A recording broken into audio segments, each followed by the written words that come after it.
Alors toujours dans cette lignée-là de stratégie pour les nouveaux initiés afin de démystifier justement les nuances entre la position d'adresse et l'impact. Je vous donne un exercice aujourd'hui qui ne nécessite encore une fois pas de bâton, mais simplement une association faite par concept. Donc je place un sac d'impact au sol, ça n'a même pas besoin d'être présent, c'est juste pour rehausser le visuel. Et ce sac-là va être positionné vis-à-vis ma jambe avant.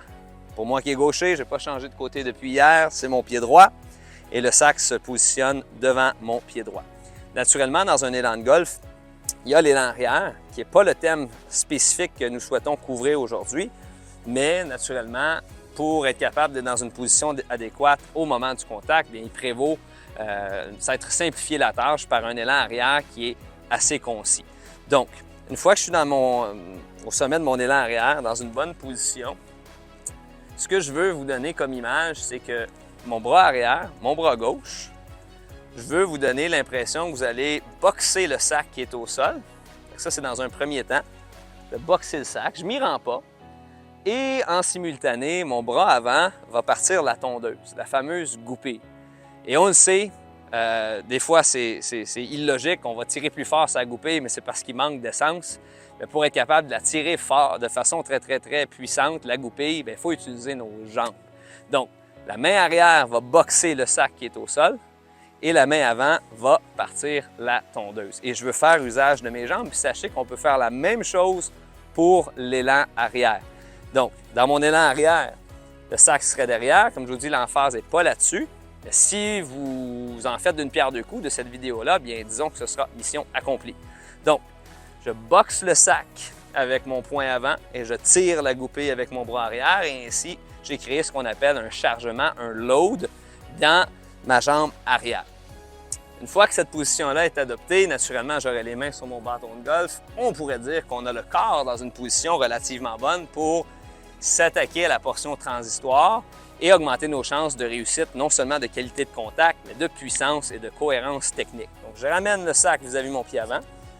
Je m'amène dans ma position qui est adéquate au sommet de l'élan arrière. Et à partir d'ici, je maintiens mon poing avant au sol, comme ceci, et ma main arrière est prête à boxer le sac.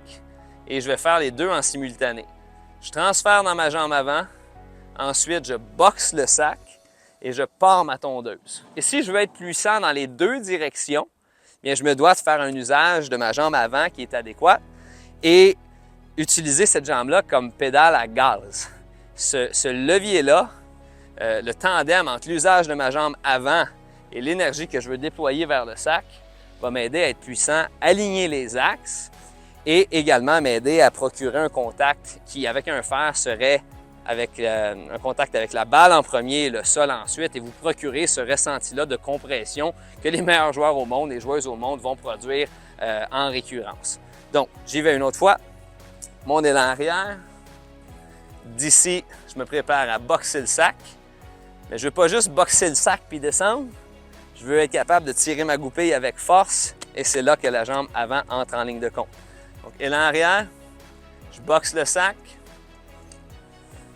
et je tire la goupille. Je le fais une autre fois. Et je peux le faire avec une certaine formule de série, de le faire 4-5 fois en ligne. Ensuite, je prends une pause. Je veux toujours m'assurer que je le fais d'une manière assez dynamique pour que les bons muscles travaillent. On ne travaille pas avec une résistance présentement, mais sachez que dans un niveau plus élevé où on veut travailler un peu plus la vigueur, qu'on pourrait faire usage justement de systèmes de poulies ou d'élastiques pour vous aider vraiment à développer un petit peu plus de puissance pour ceux et celles qui veulent frapper plus loin. Mais pour l'instant, on s'en tient à de la justesse positionnelle et par concept. Donc, je vous suggère de faire. On n'a pas besoin du driving range, ni de bâton, ni de balle. C'est la beauté de la chose.